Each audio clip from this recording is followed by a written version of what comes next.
Doctor Buscaglia, bienvenido de nuevo. Gracias por estar aquí.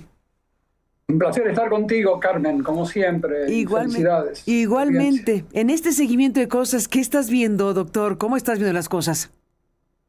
Bueno, Trump no tiene una política exterior basada en principios éticos ni principios internacionalmente aceptados. Él tiene una política basada en intercambios patrimonialistas, en donde están involucrados las empresas que le financian su campaña, las empresas de su familia. Está retrocediendo en todo sentido a la edad de piedra, en donde había más guerras, más muertes, más desorden internacional, en donde él ve que necesita minerales estratégicos, como mencionó la colega de la Universidad de Harvard en la buena entrevista que tuviste hace unos minutos, que escuché una partecita. Y él ve que los minerales estratégicos le van a servir para enfrentar a una China cada vez más poderosa, que en muchos sentidos ya superó a Estados Unidos, no en un sentido militar, pero sí en un sentido económico, comercial, etc. Y él invade los países. La diferencia entre la doctrina Monroe y la doctrina Donroe, con D de Donald, es que en la doctrina Monroe, el presidente de ese entonces, 1823, el presidente Monroe, se comprometía a excluir a los europeos del hemisferio occidental, de las Américas.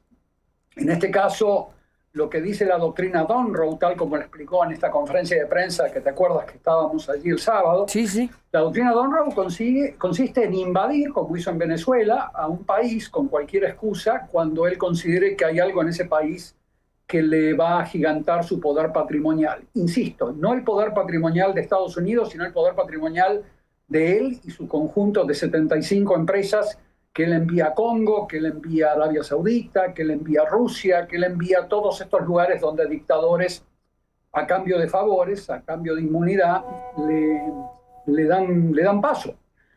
Lo mismo está haciendo en Venezuela que lo que hace en Congo en este momento, donde Congo es la reserva de minerales estratégicos como el coltan, el tungsteno, que sirven para la producción de misiles, turbinas, semiconductores, sin los cuales Estados Unidos pierde en todo sentido la batalla tecnológica con China y se vuelve una potencia de tercer nivel. Entonces, él está con la idea de agigantar patrimonialmente sus recursos. Te insisto, desde el año 2023 al 2024, los patrimonios familiares de la familia Trump aumentaron en un 40% aproximadamente. Pero del 24 al 25 hasta hoy aumentaron en más de un 1000%. O sea, él no puede separar sus intereses patrimoniales, familiares y privados de los intereses del Estado y de la sociedad norteamericana. Es un líder corrupto en el sentido de Putin o en el sentido de algunas de estas dictaduras africanas o de las dictaduras latinoamericanas, y en ese sentido tú vas a seguir viendo una política exterior más que la doctrina Monroe, con una doctrina Donroe, con D, en donde va a invadir a los países que no se le cuadren. Argentina está cuadrada, está firme frente a Trump, siguiendo todo tipo de política que anuncie Trump. Chile va a hacer lo mismo con el nuevo presidente Kast. Ecuador va a hacer lo mismo, como lo ha estado haciendo con Noboa. Y así, y obviamente Bukele en El Salvador, y así va a continuar. Él trata con líderes bajo esta motivación patrimonial, principalmente. Ahora, lo que ha hecho Trump para hacer esto es derrumbar al orden internacional, al orden legal internacional.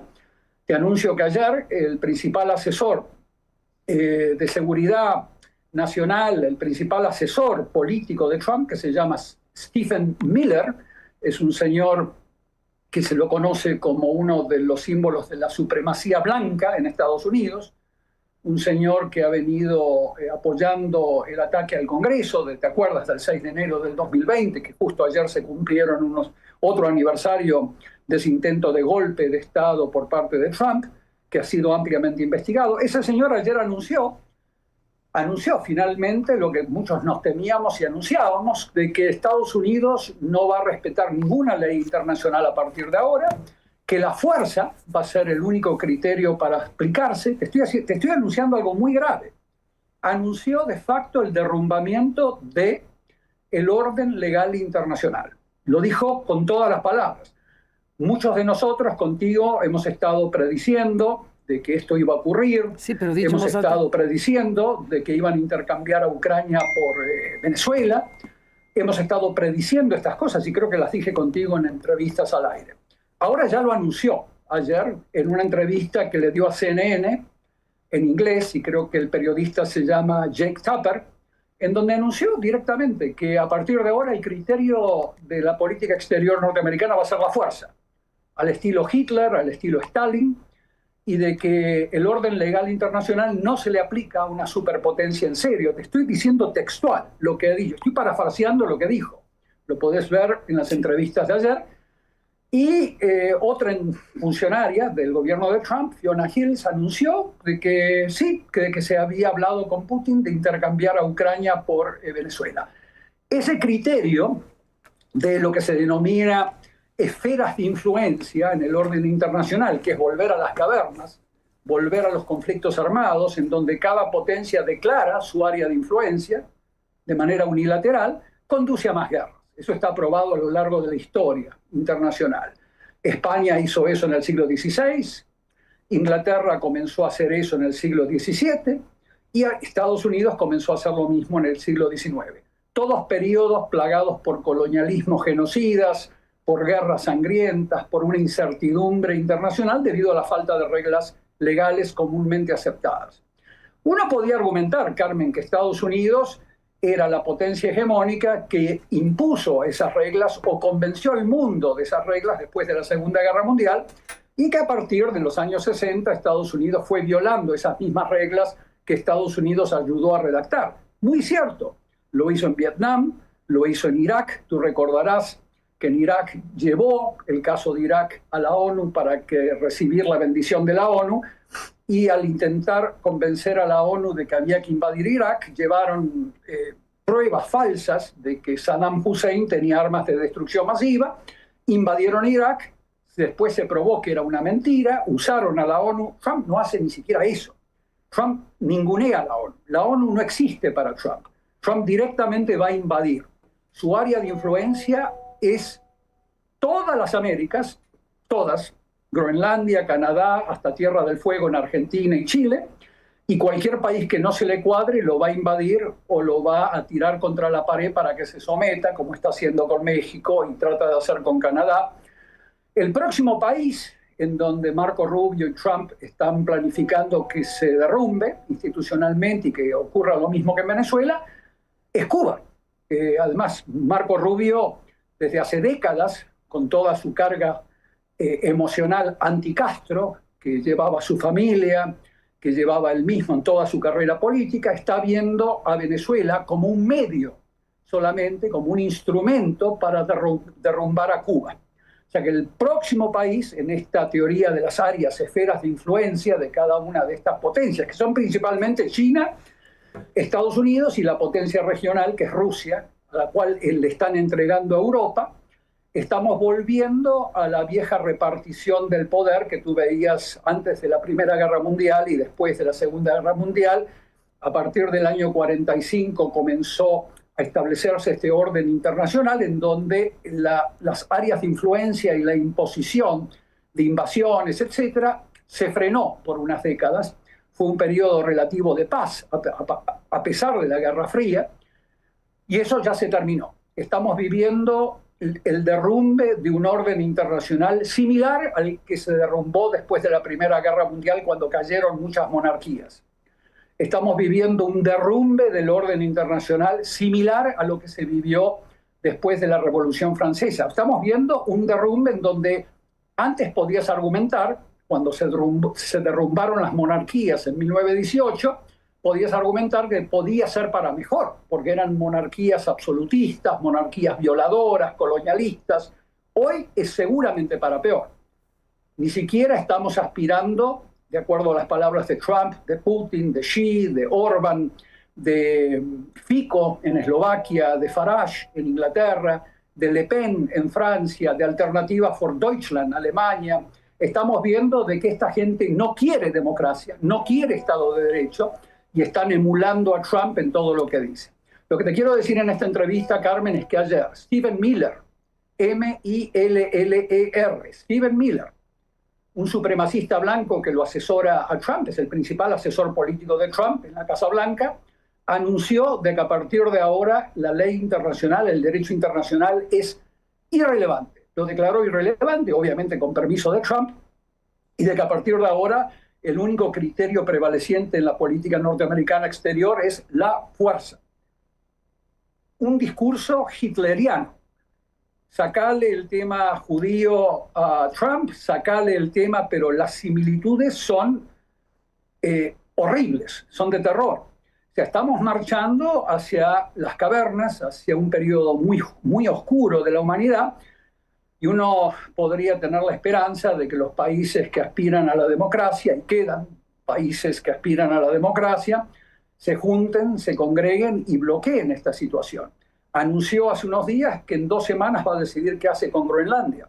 Si la invade, o si la compra, o si pone presión en la pobre población, que son unos 50.000 personas en ese territorio vastísimo de Groenlandia.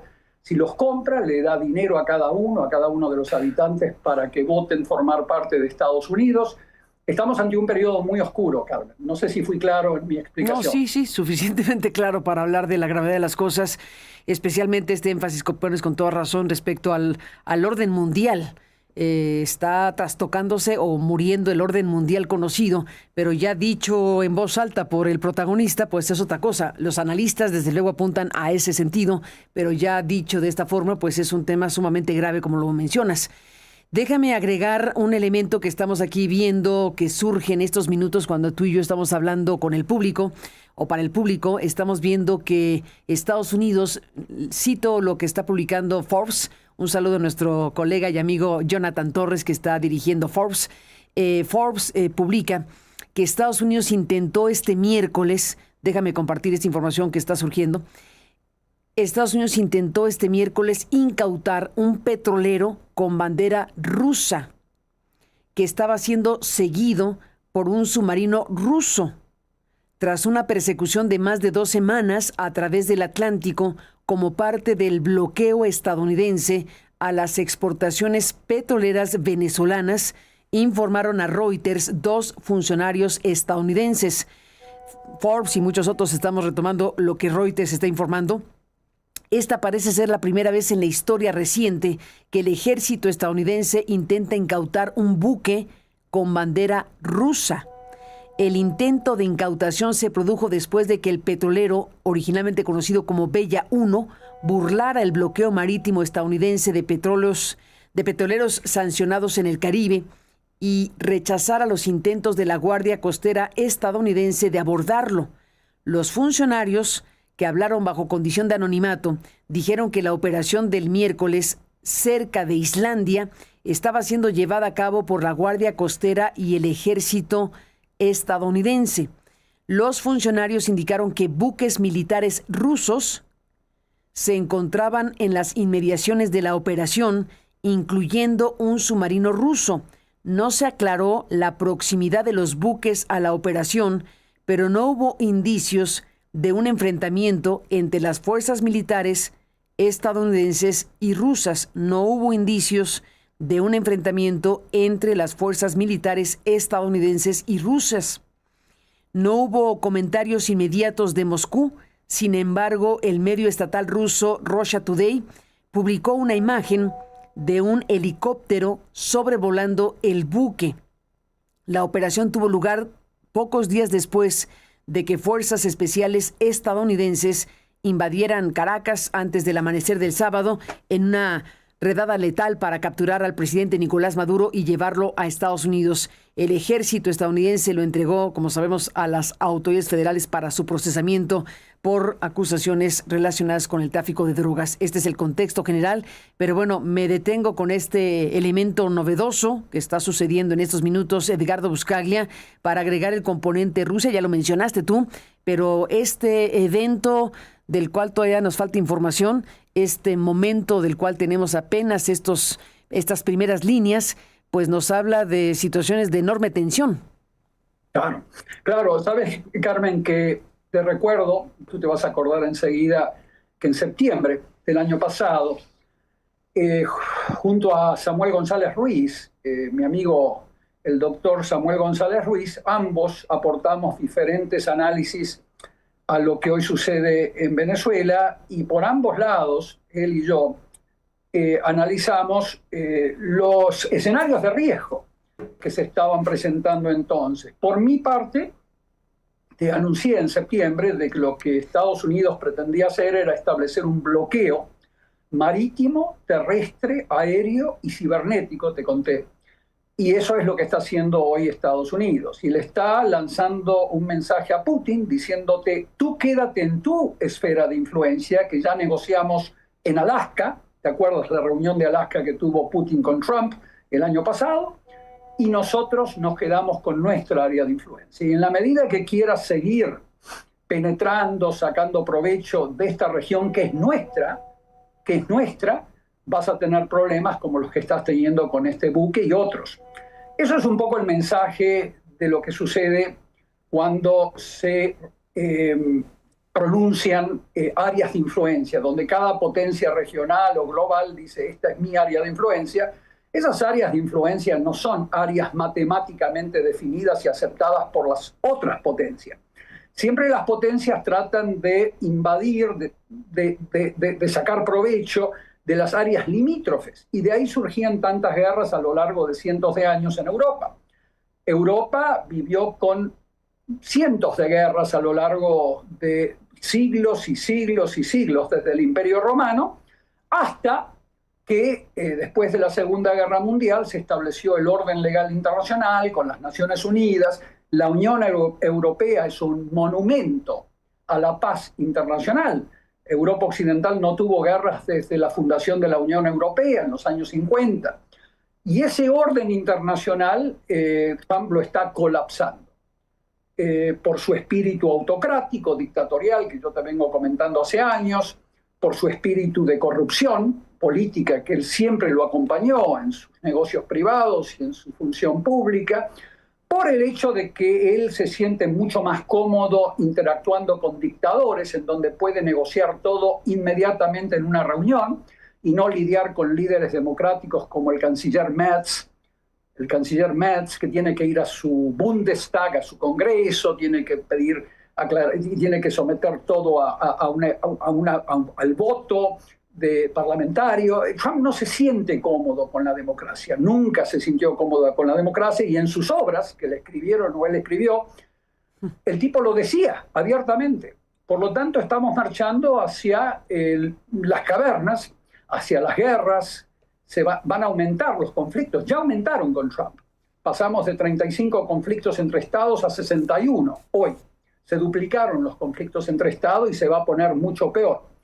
Entonces, estamos viendo hoy el colapso del orden internacional y más escenas como las que estás viendo ahora en esta noticia, en esta primicia. Yo no estaba al tanto de esto último, debe haber ocurrido hace muy poco tiempo. En estos minutos. Pero es y te agradezco, pero es un ejemplo de lo que te anunciaba en septiembre, de que Trump va a considerar a todos los países de las Américas, todos, desde Cuba, Canadá hasta Argentina, países vasallos, que o se cuadran o van a sufrir invasión, o se dejan comprar, como está haciendo con Milei en la Argentina, donde le da $20.000 millones de acceso a cambio de todas las minas de minerales estratégicos en Argentina, que ya están pactadas con empresarios que están llegando en aviones privados a Argentina.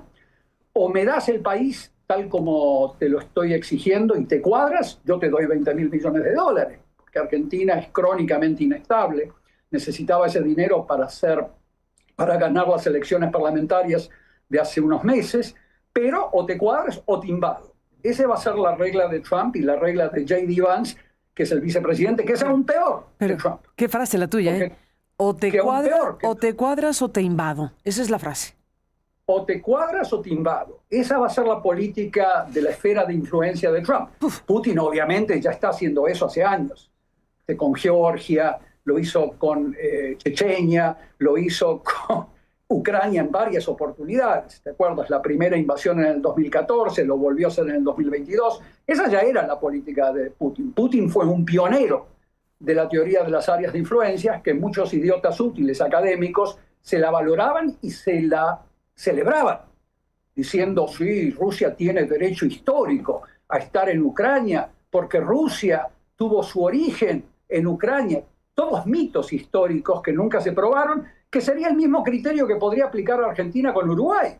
Uruguay y Argentina formaban parte del virreinato del Río de la Plata. Argentina puede argumentar mañana con Milei, bueno, Uruguay y nosotros tenemos la misma raíz cultural, la misma raíz social, hablamos el mismo idioma, tenemos las mismas... Invadamos a Uruguay. Eso es lo que te conduce la teoría de las áreas, la doctrina de las áreas, esferas de influencia. A más guerras, claro, los dictadores sacan muchísimo dinero. Los dictadores acumulan poder inimaginable con esa doctrina de las áreas de influencia. Y obviamente es antidemocrática. Así que en la medida que las democracias vayan desapareciendo, y uno siempre espera que no sea así, por eso estamos martillando y luchando, tenemos, como tú sabes, esta organización Safe Democracy, en donde estamos constantemente interactuando con actores políticos de diferentes países de la región, justamente para que no colapsen las democracias. Porque cuando colapsan las democracias hay más guerras. Cuando colapsan las democracias hay más corrupción, hay más desapariciones forzadas, hay más conflictos internos adentro de los países. Así que ya las estadísticas te están diciendo que desde la época de Obama hasta ahora con Trump, 2 administraciones de Trump, los conflictos entre estados aumentaron de 30 y algo a más de 60. O sea que se duplicaron y esto se va a poner aún peor hacia futuro. O sea, la humanidad va hacia una oscuridad que nuestra generación, tu generación, Carmen, mi generación, la generación de gente más joven, jamás conoció. No conocen las escaseces de la guerra, la inestabilidad de aplicar esta doctrina de las esferas de influencia. Es algo tenebroso, es algo que yo no te puedo explicar. Yo estuve en muchos países con guerras, estuve en Afganistán, ¿te acuerdas que tú me llamabas a Afganistán, me llamabas a Timor Oriental cuando me entrevistabas? Vivir en una zona bélica, verle la cara a la gente, a las mujeres, a los hombres, a los niños, con ese terror constante de perder sus vidas, de perder sus patrimonios, de perder a sus hijas e hijos, es algo que yo no te puedo explicar con palabras, hay que verlo. Hacia ese mundo vamos con Trump, Putin y Xi. La colega de la Universidad de Harvard, que estaba antes, habló con mucha propiedad muy bien sobre los incentivos de China hacia Taiwán. China está mirando a Estados Unidos y dice, ¿por qué no puedo invadir Taiwán? No en el 2027 como planificaba hacerlo. Mañana. ¿Por qué no lo podemos hacer? Si Estados Unidos lo está haciendo a gran escala, ¿por qué nosotros no? Putin, olvídate de Ucrania. Moldova va a ser la siguiente. Algún país báltico con los cuales tienen muchos conflictos. Y ya aviones de caza rusos están penetrando los países bálticos todos los días. Polonia, en donde Putin ya declaró que él quiere un corredor directo que vaya de Rusia a Kaliningrado, que es un territorio ruso, sacándole un pedazo a Polonia. O sea, vas a entrar en ese tipo de situaciones y eso va a afectar nuestra calidad de vida, va a afectar nuestras vidas, nuestros patrimonios, a nuestras hijas e hijos de una manera crónica y constante. La humanidad no ha visto este tipo de situación, este tipo de derrumbamiento desde el año 1918. Te anticipo, el 1918 que llevó a la entrada de Hitler. Después de esto, el caos que siguió a 1918. Estamos viviendo un derrumbe similar hacia sistemas antidemocráticos y eso es lo que más me causa pesadillas todos los días, ¿no? Bueno, por supuesto que son pesadillas las que se causan en este momento con lo que estás aquí explicando, doctor Edgardo Buscaglia. Y permíteme regresar al breaking news. Esto que te mencioné, que le mencioné al público y a ti hace un momento. Bueno, Reuters está pues citando a la cadena Russia Today. Un funcionario estadounidense le dijo a Reuters, Reuters ha hablado de este tema porque tuvo acceso a un funcionario estadounidense que le dijo que Estados Unidos estaba tratando de apoderarse del petrolero sancionado por Washington después de una persecución de más de 2 semanas a través del Atlántico. Vuelvo al tema de Rusia y de este evento específico que está en curso, que estamos narrando en tiempo real prácticamente. Russia Today citó a una fuente anónima que afirmaba que un buque guardacostas estadounidense había estado siguiendo al petrolero y que ya se había llevado a cabo un intento de apresarlo durante una tormenta. Los medios de comunicación estatales han citado al Ministerio de Asuntos Exteriores ruso afirmando que el buque, que ahora enarbola bandera rusa, se encuentra en aguas internacionales y que actúa de acuerdo con el derecho marítimo internacional. Ha pedido a los países occidentales. El Ministerio de Asuntos Exteriores de Rusia está diciendo que está en aguas internacionales y que actúa de acuerdo con el derecho marítimo internacional y que ha pedido a los países occidentales que respeten el derecho del buque a la libertad de navegación. En ese punto estamos, doctor Buscaglia, ya hablando del Ministerio de Asuntos Exteriores, diciendo que los países occidentales, léase Estados Unidos, respeten el derecho del buque a la libertad de navegación. Y todo apunta a que se trata de un buque que estaba, según las versiones, tratando de burlar el bloqueo estadounidense de petróleo venezolano. Carmen, vuelvo, y eso es un muy buen ejemplo que me permite darte un caso concreto que simboliza a la doctrina de las áreas de influencia que aplicaba Prusia en el siglo XVIII, que aplicaba Inglaterra en los siglos XVIII y XIX. Para Trump, a ver, Stephen Miller, el principal asesor político de la Casa Blanca, el principal, es el tipo que le diseña su política doméstica, su política contra los migrantes, el que diseña quirúrgicamente el encarcelamiento de migrantes inocentes y de personas de color en Estados Unidos, porque ahora la Suprema Corte corrompida que tiene ahí Trump le ha generado una jurisprudencia que permite la detención de las personas por la apariencia racial, algo que no se veía en Estados Unidos desde las peores épocas del racismo, previos a 1950. Ese tipo, Stephen Miller, el que diseñó todas esas políticas migratorias pesadillescas que estás viendo en Estados Unidos, ese mismo tipo acaba de anunciar ayer que el derecho marítimo no existe. Lo anunció así como te lo estoy diciendo.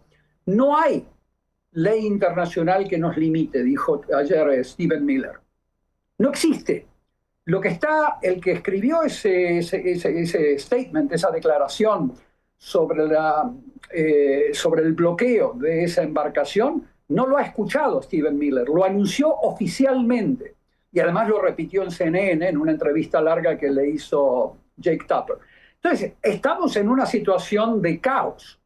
Se derrumbó el orden internacional y todavía no tenemos un orden establecido alternativo. Y el que está proponiendo Trump, que es las esferas de influencia, y él ya las definió, Cuba es nuestra, Venezuela es nuestra, Perú es nuestra, y no existe, no sé si me estás aún escuchando. Perfectamente, Trump, sí. Bueno, no existe el derecho marítimo internacional, no existe ningún tipo de derecho internacional, ni público ni privado. Estados Unidos va a actuar de acuerdo al criterio de la fuerza. Estamos volviendo a las épocas más oscuras y cavernícolas de la historia de la humanidad. Y parece mentira, pero dado el carácter dictatorial de los tres líderes de los cuales estamos hablando, Xi, Putin y Trump, porque Trump es un dictador en ciernes, es un proyecto de dictador. Ciertamente es un autócrata de la manera que él actúa, sin permiso del Congreso, violando las órdenes judiciales. Él actúa ya como autócrata, patrimonialista, corrupto, pero él ya está actuando, él ya te está diciendo vamos a interceptar, vamos a frenar a cualquier embarcación, no importa lo que diga el derecho marítimo internacional. Si penetra en nuestra área de influencia sin permiso, o te cuadras o te invado.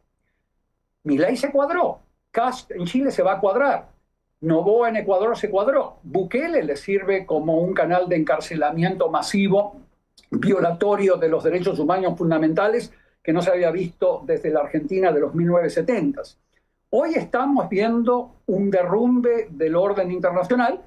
México obviamente queda muy descolocado, porque los únicos que se benefician con ese derrumbe del orden legal internacional, ¿quiénes son? La delincuencia organizada. La delincuencia organizada entra en una época de prosperidad sin límites. Cuando hay más guerras, ellos abastecen de las armas a los dictadores, a las diferentes regiones donde van a surgir estas guerras entre estados. Ellos son los que les hacen el trabajo sucio a los gobiernos dictatoriales, la delincuencia organizada. Putin utiliza delincuencia organizada para realizar trabajos encubiertos que su Ministerio de Defensa no puede realizar. Entonces, la delincuencia organizada la vas a ver expandiéndose en su delincuencia organizada con permiso dictatorial, como era el PRI de los años 50, 60 y 70, donde la delincuencia organizada se le cuadraba al Partido Único Mexicano. Ese tipo de situación la vas a ver mundialmente expandida. Así que tenemos mucho trabajo por delante. Mucho trabajo no remunerado por delante, porque en realidad lo que estamos haciendo es concientizar a las personas, mujeres y hombres de buena fe que tienen la oportunidad de liderar a otros países que quieren evitar esta situación. O sea que la idea es seguir martillando, seguir proponiendo. Por ejemplo, en el caso de Venezuela, te decía el otro día, que toda la experiencia a lo largo de más de 50 años te dice que todo gobierno de transición que se deshace de un dictador, como fue el caso de Maduro, tiene que establecer un gobierno de transición con las figuras más legítimamente, socialmente legítimamente democráticas, que en este caso sería Machado, Edmundo González, e incorporar a otros que estuvieron luchando, llamar a nuevas elecciones, porque la Comisión Electoral de Maduro contaminó la elección en la cual ganó Edmundo González. Habrá que hacer nuevas elecciones con un aparato internacional que ayude al monitoreo y a la implementación de esa elección, como se hizo en Kosovo, como se hizo en Timor Oriental, como en parte se hizo en Colombia, en las zonas que habían sido dominadas por la FARC, donde autoridades internacionales implementaron mecanismos electorales que monitorearon, y después establecer una fuerza internacional de paz de los países de la región latinoamericana, sin soldados americanos, que desarme. Y me equivoqué el otro día, Carmen, tengo que reconocer un error que cometí el sábado. Dije que había 57.000 paramilitares armados en Venezuela. Hay 223.000 paramilitares armados en Venezuela. Hay aproximadamente 120.000 miembros de las Fuerzas Armadas formales, Ejército, Marina y demás, más de 223.000 personas armadas hasta los dientes en Venezuela. Y en ese tipo de situación tenés que establecer una fuerza internacional de paz, como se hizo en Kosovo, como se hizo en Timor Oriental, como también se intentó hacer en Colombia. Colombia lo hizo solo en parte, para poder desarmar a los grupos que están en este momento pugnando por el poder. Porque no te olvides que en Venezuela, siempre cuando se va un dictador, quedan miembros de la dictadura a cargo del poder de facto, y esa gente hay que desarmarla. Hoy, lamentablemente, Trump cometió el error de dejar la estructura dictatorial chavista, madurista en el poder. Habrá que ver qué sucede. Le llama autoridad, oye, me detengo aquí, le llama autoridad provisional. Bueno, seamos diplomáticos como Trump. Bueno, es que tiene su importancia el concepto. Autoridad provisional, punto, es decir, los está reconociendo como autoridad provisionalmente y no sabemos qué va a pasar.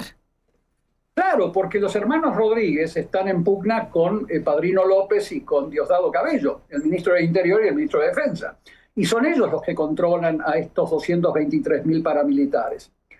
Es un dato brutal. 200, perdón que detenga, el dato es 223.000 fuerzas paramilitares al servicio de chavistas que están armados y que en parte eran los que hace 2 noches le disparaban esos drones que terminaron siendo drones del mismo Estado venezolano, pero son fuerzas paramilitares de choque que están armadas.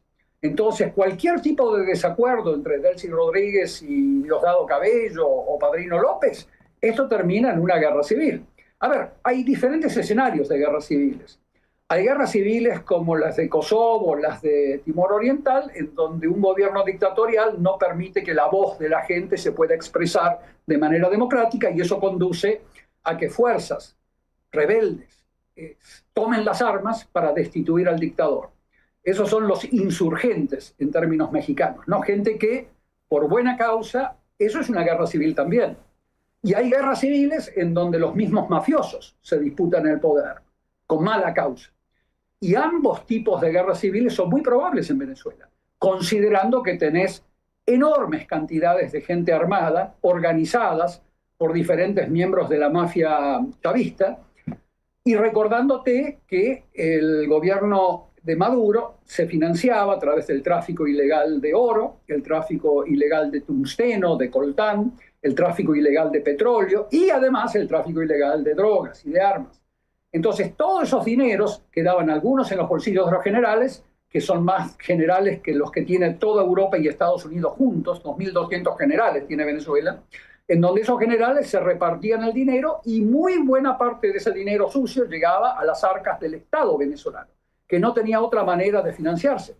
Entonces tenemos delincuencia organizada presupuestariamente de Estado en Venezuela, que sigue operando hoy, sigue operando. Entonces, desarmar ese sistema que los mismos tipos que gobiernan provisionalmente armaron es una contradicción antilógica. Nunca lo van a desarmar. El tema es que además le tienes que agregar la presión de China y de Rusia, porque Venezuela era un país que dependía de China por razones económicas. Le daban acceso a swaps, en otras palabras, a créditos que China les hacía disponibles para que Venezuela pueda funcionar, y dependían de Rusia por razones de seguridad, armas, protección del grupo Wagner, que es un grupo paramilitar ruso que protegía el sistema madurista. Entonces, no es posible que Venezuela salga de esta pesadilla hacia una transición democrática en los términos que explicó Trump el sábado pasado. Es imposible. Va a caer en una guerra civil con buena causa, porque la gente democrática puede llegar a armarse y tratar de combatir este cáncer, o puede llegar a una guerra civil entre mafiosos, que es lo que te estoy planteando desde el otro día. Pero los académicos o los pensadores que con buena fe, que yo respeto, te digan que no es posible una guerra civil en Venezuela, nunca han estado en la realidad de estos conflictos internos bélicos como yo sí he estado. Sí he estado en Timor, sí he estado en Yemen, sí he estado en Libia, sí he estado en Afganistán, y esos conflictos, y sí he estado en Colombia por muchos años trabajando, y esos conflictos civiles, guerras civiles, son muy posibles en los escenarios de riesgo que hoy presenta Venezuela. Por lo tanto, la forma de que eso no ocurra es formar un gobierno de transición, como se pensaba hacer, con los líderes más presentables que tiene Venezuela, que tienen algún tipo de crédito por su lucha contra Maduro, contra Chávez, han ganado elecciones, por más que sean sucias, las han ganado, de acuerdo a todos los datos que hemos visto. Ese tipo de comisión debe estar establecida como de transición hacia una nueva elección, con una fuerza internacional o regional de paz, desarmando a todas estas bandas de cientos de miles de militares y paramilitares. Al ejército de Venezuela no hay que desmantelarlo, porque si no cometerías el error de Irak, donde yo también trabajé, sí, donde desmantelaron al ejército de Saddam Hussein, y ese mismo ejército entrenadísimo se transformó en guerrilla contra los norteamericanos y contra los iraquíes. Esa decisión de Estados Unidos de desarmar al ejército le costó cientos de miles de vidas a Irak. No hay que desarmar al ejército venezolano, pero sí a los 223.000 paramilitares que hay hoy armados en toda Venezuela. Eso es necesario y no lo puedes hacer sin una fuerza regional de paz legítima, en donde Lula aporte lo suyo, Casta aporte lo suyo, Milei aporte lo suyo, todos los líderes que sean tienen que hacerlo inmediatamente para que haya una transición hacia una democracia sin más violencia. De lo contrario, más vidas de inocentes venezolanas van a ser perdidas, que es lo que uno trata de evitar con estas propuestas, Carmen. Que te apreciamos muchísimo, compartas en este espacio, te mandamos un fuerte abrazo y seguiremos en contacto. Edgardo Buscaglia, gracias por estar aquí, un abrazo. Felicidades, gracias, Carmen. Igual para ti, gracias por estar aquí.